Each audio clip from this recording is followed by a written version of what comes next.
hell of a thing a white woman wants to play Harriet Tubman, okay? And has sued because she's not able to play Harriet Tubman in a particular stage play arena. Here it is. Annette Hubbell wrote a one-woman show. She portrays historical figures, white like herself and black. It never occurred to me that that might even be an issue. She says Rancho Santa Fe Library asked her to perform her show for Women's History Month. She gave them a list of characters to pick from. They chose Harriet Beecher Stowe, a white abolitionist, Mary McLeod Bethune, black civil rights leader, and Harriet Tubman, who escaped slavery and rescued others. A couple weeks before the show, they asked Hubbell to swap out Bethune and Tubman for white characters. And I said, why? And they said, she said, because it's not appropriate for you to be doing this. You're a white woman. And I said, oh, no. You don't understand. I'm honoring these women. And she said, that doesn't matter. And I said, you mean I'm only to perform women whose stories of bravery and courage should be told if they're white? Ma'am, this is not the time now. This is not the time for this. Ma'am, maybe in the future, after post-Trump MAGA era, ma'am, this is not the damn time, ma'am. If you're an ally, I need you to stand down on this one. I need you to stand down. Put it up full mass. A white actress in San Diego says she is being discriminated against because of her whiteness. After a San Diego library cancels her play, casting herself as Harriet Tubman and Mary McLeod Bethune. We have the odd detail. So a white actress is suing the San Diego Library for racial discrimination after canceling her one-woman show in which she portrays historical figures, black civil rights icons, including Harriet Tubman. Her name is Annette Hubbell.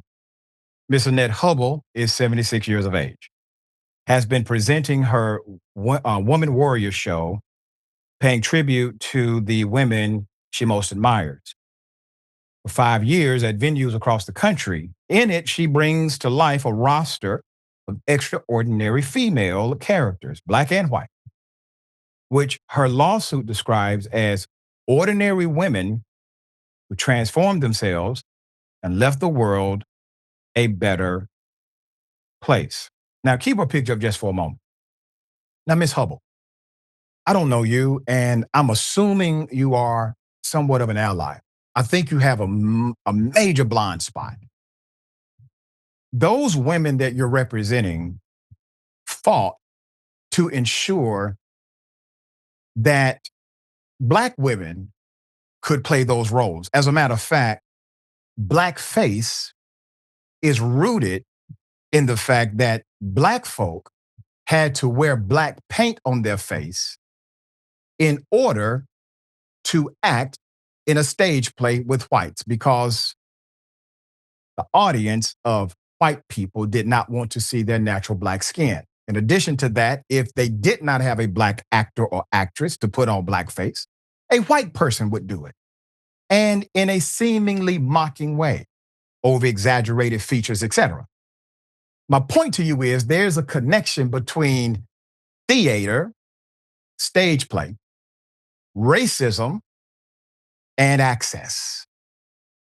And this is why you are at the intersection of such. And to be sensitive to this would mean that you are, in fact, a true ally. Because why are we allies if we are not sensitive to the struggle of those we advocate for? There are certain things you would never catch me saying because I'm an ally. And there are certain things you always catch me opposing because I'm an ally. Make sense? All right. Her performances include poet and Bradstreet, abolitionist, Harriet Beecher Stowe, Jewish resistance leader, Corrie ten Boom, and civil rights leaders, Mary McLeod Bethune, Sojourner Truth, and Harriet Tubman.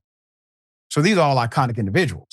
In May 2023, Hubbell signed a contract with the San Diego County to perform an abbreviated 1-hour version of a show for performance at the Rancho Santa Fe Library branch as part of its Women's History Month programming, scheduled for March 21st, 2024.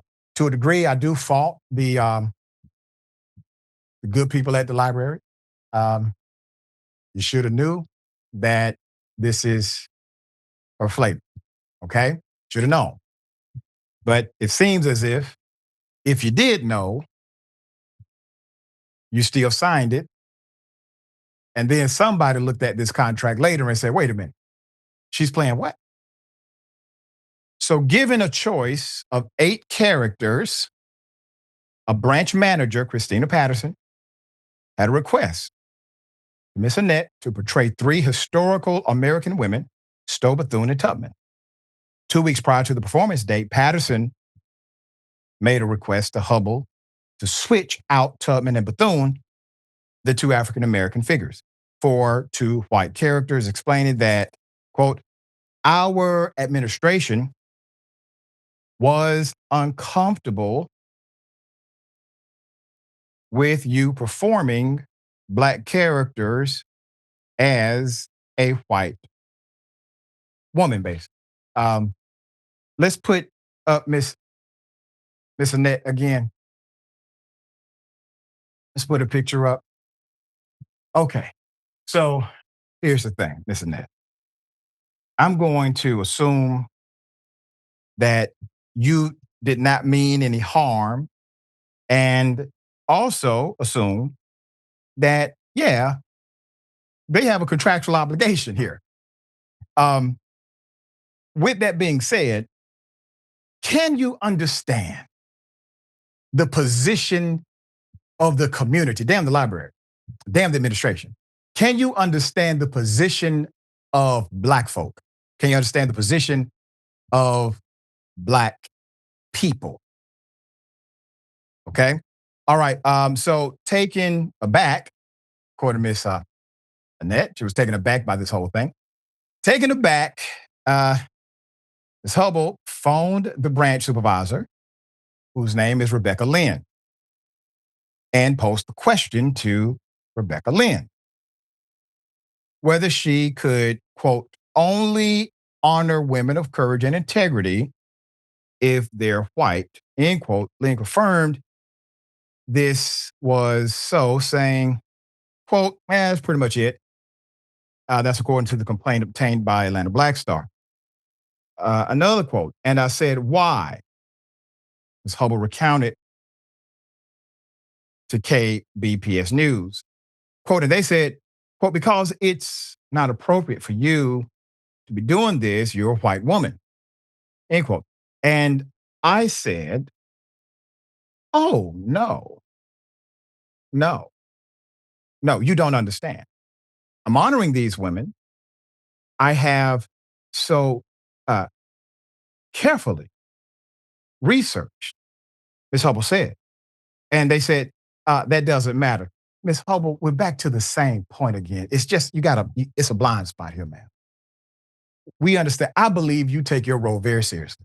And I believe you make a fine white woman playing Harriet Tubman. As a matter of fact, I would say you're the best white woman playing Harriet Tubman on the planet. Nobody even close. You're the best one.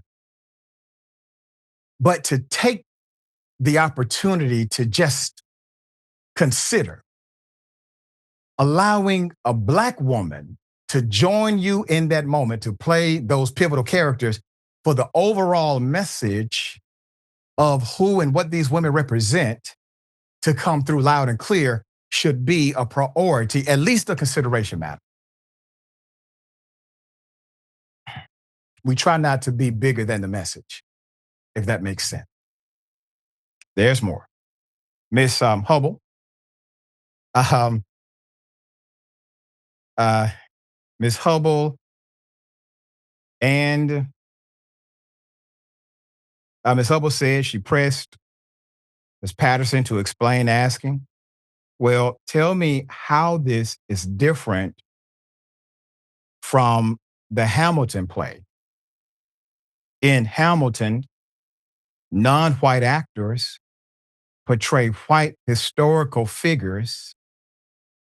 Hubbell told Patterson she would decline to perform if the library prohibited her from portraying certain historical figures because of race, noting that Bethune had once been rejected from a job as a missionary because of her race, and asked how this was different. The lawsuit states, and this is part of the story, man, where I question if you are an actual ally because you don't know the difference. Now, once again, this could just be your blind spot talk.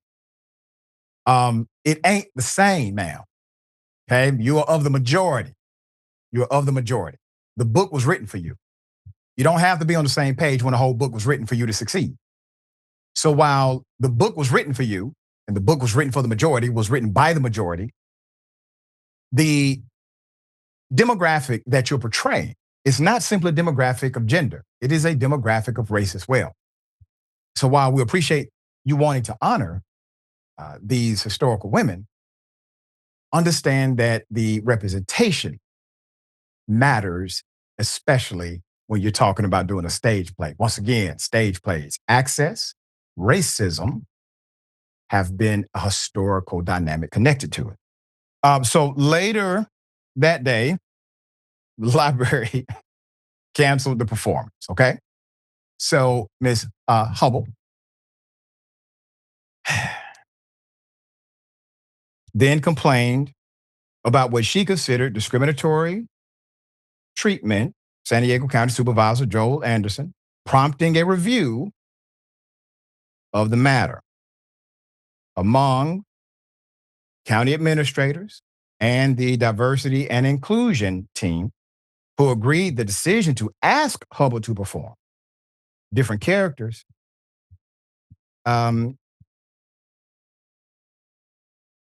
it was not discriminatory. Her lawsuit, filed in the U.S. District Court in California, May 1st, claims that the county, et cetera, they engage in acts of discrimination. She cites a 14th Amendment violation, which typically is there to protect Black folk. And the lawsuit against the library canceled her contract. She cited the cancellation of the contract, said she was personally, professionally humiliated, et cetera, et cetera. These are basic claims. The reason why she was able to go directly to federal court is because, well, there's no administrative escalation if you can prove or at least cite that some type of discrimination took place. Typically of a protected class, but we're kind of in a gray area now. All right, hell of a thing. So, Yasmin, I'm interested to get your point of view on this because this is one of the most creative damn stories I've heard in a long time. What's that?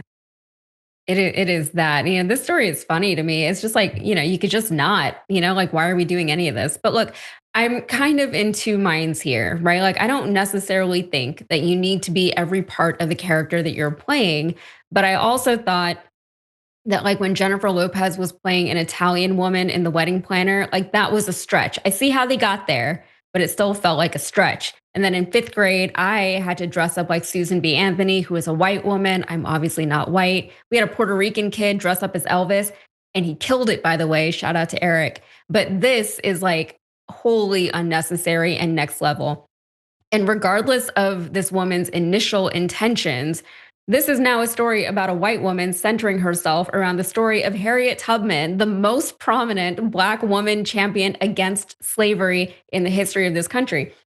I can appreciate what she said she's trying to do here. I can respect the craft and her efforts to, tell a story that, by the way, has already been told by so many other Black people, who I think would do a better job of telling the story than her. But entering into litigation over this is where it becomes obvious that this woman is completely missing the plot. The Black community is telling her that this isn't working. The Black community is asking her not to do this. And her response is to insist that her art and her intentions are more important than their racial, generational, historical trauma, which is, it's so ridiculous. Her response is to attack the community that she purports to support because they're being mean to her in her mind, right? So the fact that she was even so blindsided by the response to this tells me that as an ally, as she likes to think she is, she still has a lot more listening to do before she starts trying to educate others. And if she also, if she doesn't get how this is different from Hamilton, she really needs to sit down for a minute, because this is where she starts acting like she is the one who is now being racially oppressed. I know people have mixed feelings about Hamilton, the musical, but that was the whole point of the show, was to have people of color playing these roles. It was a deliberate effort to tell the story of America then with the tapestry of today. It was meant to represent what this country has become and what an American of today and what the country looks like today, right? Like, that was the whole point. And you can feel how you want to feel about that. But this woman doesn't even pretend to understand that much, let alone have like a nuanced opinion about whether or not Lin-Manuel Miranda was successful in his mission. So, I wish her all the best on her continued journey, and I hope she stops and listens and learns. Yeah, we shall see. And ironically, just based on the statutory dynamic, she will likely win the lawsuit because she had an exacting contract. And that is because the library decided to do their vetting seemingly after contract was in place, unfortunately. That will set case law in this matter.